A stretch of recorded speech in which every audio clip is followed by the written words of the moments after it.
Welcome to the deep dive.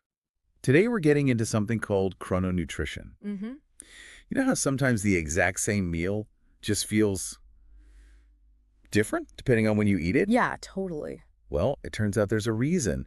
Our body's internal clock, it seems, plays a really big part in how we actually process food. That's exactly right. And we're going to explore this whole area today. We've looked at some great sources. There's Dr. Rohini Patil, featured on Only My Health. Okay. And then Dr. Diana Pinto, she's a nutritionist and physiotherapist. We saw her post on LinkedIn. Plus, some really interesting data from Signos Health. Right, so different experts weighing in. Exactly. Different angles, all looking at how when we eat impacts us. So our mission today is basically to unpack the science behind meal timing. We want to understand how it affects, metabolism, weight, even digestion and sleep. Yeah, and pull out the key things people can actually use without making it overly complicated. Definitely. So let's start right there.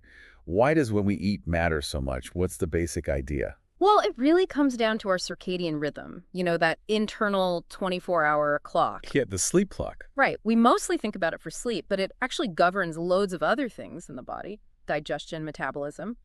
They're on that clock too. Huh, okay. And what's really interesting is that our body's ability to process food, its efficiency, isn't constant all day long. It changes. Yeah. No. The research points pretty clearly to our metabolism being, generally more efficient in the morning. Okay, so like our system's revved up and ready for fuel earlier on. That's a good way to put it. It's primed for activity and energy use earlier in the day. All right, so the varying efficiency, how does that work? Like biologically, what's changing? A really big piece of the puzzle is insulin sensitivity. Okay, insulin. That helps with sugar, right? Exactly. It's the hormone that helps get glucose, sugar out of your blood and Yeah. into your cells to be used for energy. Insulin sensitivity is just how responsive your cells are to that signal. And Dr. Patel points out something key. Our insulin sensitivity is usually at its peak in the morning. Highest in the morning. And then it tends to sort of gradually decrease as the day wears on. Okay, so what does that mean for, say, eating carbs? Well, it suggests that eating most of your carbohydrates earlier in the day when that sensitivity is high could be better. Better how? Your body can handle the glucose more effectively. Both Dr. Patil and Signos suggest this might lead to better blood sugar control overall, and maybe, potentially, reduce the risk for things like type 2 diabetes down the line. Interesting. So if we're better at handling sugars in the morning, does that mean eating a big carb-heavy meal late at night is maybe not the best plan? That seems to be the implication, yeah. When you eat late, your insulin sensitivity is naturally lower. Right. So like Dr. Patil explains, your body might struggle a bit more with that glucose load. Instead of efficiently using it for energy, It stores it. it's more likely to get shuttled into storage, often as fat. And that, over time, could contribute to weight gain. There was actually a study in 2023 that Dr. Patel mentioned, and it really backed this up.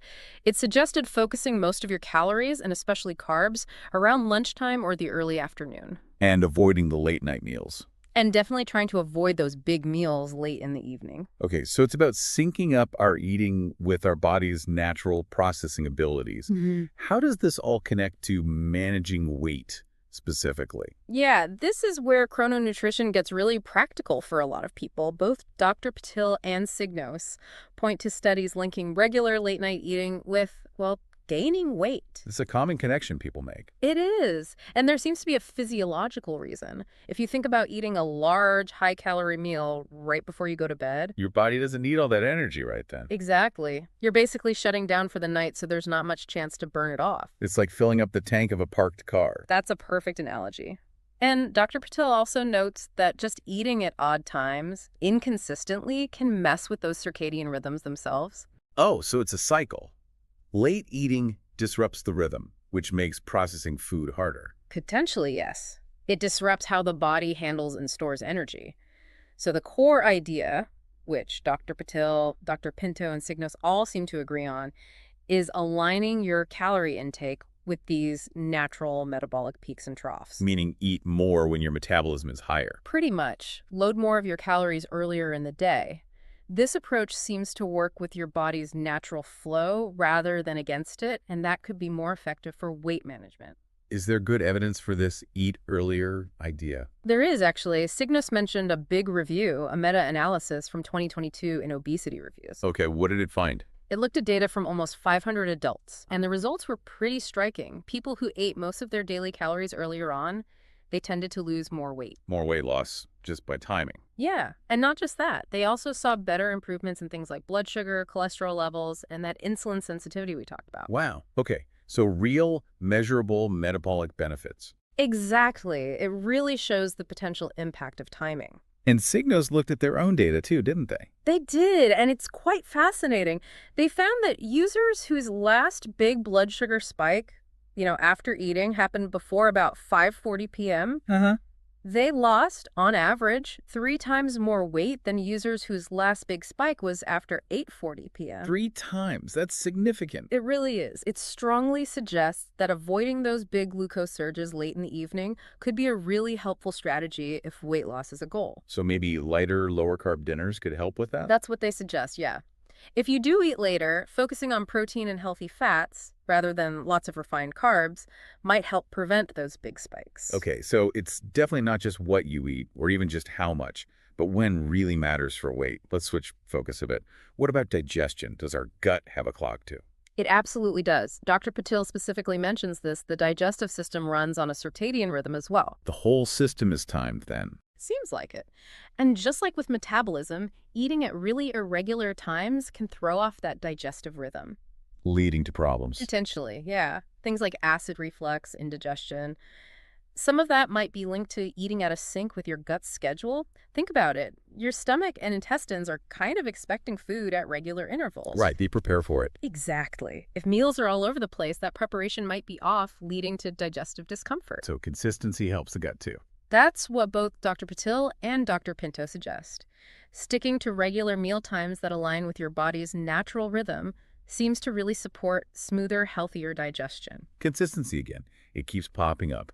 Metabolism, weight, digestion. Now, what about sleep?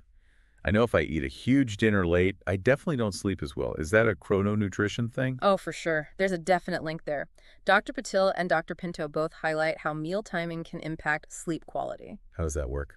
Well, think about it practically. If you eat a really heavy meal, or even just a sugary snack right before bed, your digestive system has to kick into gear right when the rest of your body is trying to wind down for sleep. So it's working when it should be resting. Pretty much.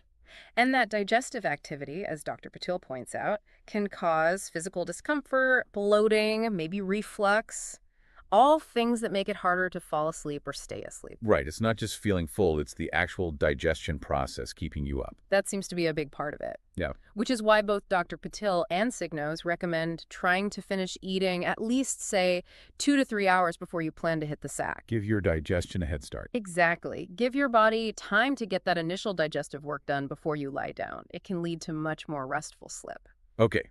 This all makes a lot of sense. We've covered the why, the science, the impacts. Now, let's get really practical. How can someone actually do this? What are some concrete chrono-nutrition tips? Okay, yeah, the actionable stuff. First off, starting the day strong with breakfast. Both Dr. Patil and Cignos really emphasize a protein-packed breakfast. Protein in the morning. Why protein? It helps kickstart your metabolism, keeps you feeling full and satisfied longer. Cignos even suggests aiming for a good amount, like 25 to 30 grams. Okay, like what kind of foods? Think things like egg whites, Greek yogurt, maybe protein smoothie, easy options. Got it. Fuel up early with protein. What's next? The next big one is shifting your overall calorie load earlier. We touched on this, but Dr. Patil, Dr. Pinto, and Cignos all agree. Aim for a bigger breakfast and lunch, and then a lighter dinner. Front-loading the calories. Exactly. Cignos even mentions that if you happen to be on a calorie-restricted diet, it might be beneficial to allocate more of those calories to breakfast. Interesting. Okay, so eat more earlier. Yeah. What about the timing between meals? Consistency there is key, too.